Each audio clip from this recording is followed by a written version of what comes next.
ಅಂಬಾನಿ ನ್ಯೂಸ್ಗೆ ಸ್ವಾಗತ. ಪ್ರತಿದಿನ ನ್ಯೂಸ್ ಅಪ್ಡೇಟ್ಗಾಗಿ ಸಬ್ಸ್ಕ್ರೈಬ್ ಮಾಡಿ. ಅಂಬಾನಿ ನ್ಯೂಸ್ ವರದಿಗೆ ಸಿಕ್ತು ಬಿಗ್ ಸಕ್ಸಸ್. ಶಿಡ್ಲಘಟ್ಟ 10ನೇ ವಾರ್ಡ್ನಲ್ಲಿ ಕಸ ಸಂಗ್ರಹಣೆ ಕಾರ್ಯ ಚುರುಕು. ಸುದ್ದಿ ಪ್ರಸಾರವಾದ ಬೆನ್ನಲ್ಲೇ ಎಚ್ಚೆತ್ತುಕೊಂಡ ನಗರಸಭೆ ಅಧಿಕಾರಿಗಳು. ಮನೆ ಮನೆಗೆ ಬರ್ತಿದೆ ಕಸದ ಗಾಡಿ. ಸಾರ್ವಜನಿಕರ ಸಹಕಾರಕ್ಕೆ ಮನವಿ. ರಸ್ತೆಗೆ ಕಸ ಎಸೆಯಬೇಡಿ ಎಂದು ಅಧಿಕಾರಿಗಳ ಖಡಕ್ ಸೂಚನೆ. ನಮಸ್ಕಾರ. ಶಿಡ್ಲಘಟ್ಟ ನಗರದ ಸ್ವಚ್ಛತೆ ಬಗ್ಗೆ ಅಂಬಾನಿ ನ್ಯೂಸ್ ತೋರಿಸಿದ ಸುದ್ದಿಗೆ ದೊಡ್ಡ ಗೆಲುವು ಸಿಕ್ಕಿದೆ. ನಗರದ ಕಸದ ಸಮಸ್ಯೆ ಮತ್ತು ಜನರ ಪರದಾಟದ ಬಗ್ಗೆ ನಾವು ವರದಿ ಮಾಡಿದ್ದೆವು. ಈ ಸುದ್ದಿಯ ಪ್ರಭಾವದಿಂದಾಗಿ ಅಧಿಕಾರಿಗಳು ಈಗ ಎಚ್ಚೆತ್ತುಕೊಂಡು ಕೆಲಸ ಶುರು ಮಾಡಿದ್ದಾರೆ. ಇಂದು 10ನೇ ವಾರ್ಡ್ನಲ್ಲಿ ಅಧಿಕಾರಿಗಳು ಮತ್ತು ಪೌರಕಾರ್ಮಿಕರು ಮನೆ ಮನೆಗೆ ಭೇಟಿ ನೀಡಿ ಕಸ ಸಂಗ್ರಹಿಸುತ್ತಿದ್ದಾರೆ. ಶಿಡ್ಲಘಟ್ಟ ನಗರದ ವಿವಿಧ ವಾರ್ಡ್ಗಳಲ್ಲಿ ಕಸ ವಿಲೇವಾರಿ ಸರಿಯಾಗಿ ಆಗ್ತಿಲ್ಲ ಅನ್ನೋ ಬಗ್ಗೆ ಅಂಬಾನಿ ನ್ಯೂಸ್ ಸರಣಿ ಸುದ್ದಿಗಳನ್ನು ಬಿತ್ತರಿಸಿತ್ತು. ಈ ವರದಿ ನೋಡಿದ ತಕ್ಷಣ ಫೀಲ್ಡ್ಗೆ ಇಳಿದ ನಗರಸಭೆ ಅಧಿಕಾರಿಗಳು ಈಗ ಸ್ವಚ್ಛತಾ ಕಾರ್ಯಕ್ಕೆ ಚುರುಕು ಮುಟ್ಟಿಸಿದ್ದಾರೆ.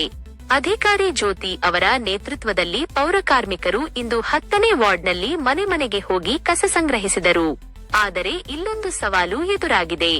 ನಗರಸಭೆಯ ಕಸದ ಗಾಡಿ ಮನೆ ಮುಂದೆ ಬಂದರೂ ಸಹ ಕೆಲವು ಜನ ಕಸವನ್ನ ಗಾಡಿಗೆ ಹಾಕದೆ ರಸ್ತೆ ಬದಿ ಅಥವಾ ಚರಂಡಿಗಳಲ್ಲಿ ಎಸೆಯುತ್ತಿದ್ದಾರೆ. ಇದರಿಂದ ಪರಿಸರ ಹಾಳಾಗುವುದಲ್ಲದೆ ರೋಗಗಳು ಹರಡುವ ಭೀತಿ ಎದುರಾಗಿದೆ. ಅದಕ್ಕಾಗಿಯೇ ಅಧಿಕಾರಿಗಳು ದಯವಿಟ್ಟು ಕಸವನ್ನ ರಸ್ತೆಗೆ ಎಸೆಯಬೇಡಿ, ಗಾಡಿ ಬಂದಾಗ ಮಾತ್ರ ನೀಡಿ ಎಂದು ಜನರಲ್ಲಿ ಮನವಿ ಮಾಡಿಕೊಂಡಿದ್ದಾರೆ. ನಗರವನ್ನು ಕ್ಲೀನ್ ಆಗಿ ಇಡುವುದು ಕೇವಲ ನಗರಸಭೆಯ ಕೆಲಸವಲ್ಲ, ಅದು ನಮ್ಮೆಲ್ಲರ ಜವಾಬ್ದಾರಿ. ಅಧಿಕಾರಿಗಳು ಈಗ ತಮ್ಮ ಕೆಲಸ ಶುರು ಮಾಡಿದ್ದಾರೆ. ನಾಗರಿಕರು ಕೂಡ ಅವರಿಗೆ ಸಾಥ್ ನೀಡಬೇಕಿದೆ.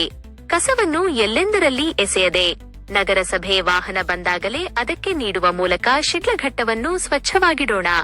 ನಿರಂತರ ಸುದ್ದಿಗಾಗಿ ನೋಡ್ತಾ ಇರಿ ಅಂಬಾನಿ ನ್ಯೂಸ್. ವರದಿ ಮಾನಸ್, ಶಿಡ್ಲಘಟ್ಟ.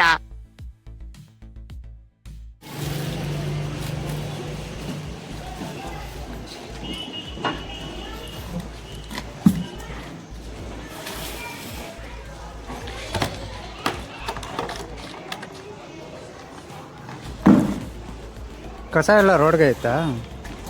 ರೋಡ್ಗೆ ಐತಾ ಕಸ ಎಲ್ಲ? ರೋಡ್ಗೆ ಐತಾ ಒಳಗಡೆ ಐತಾ ಅಂದ?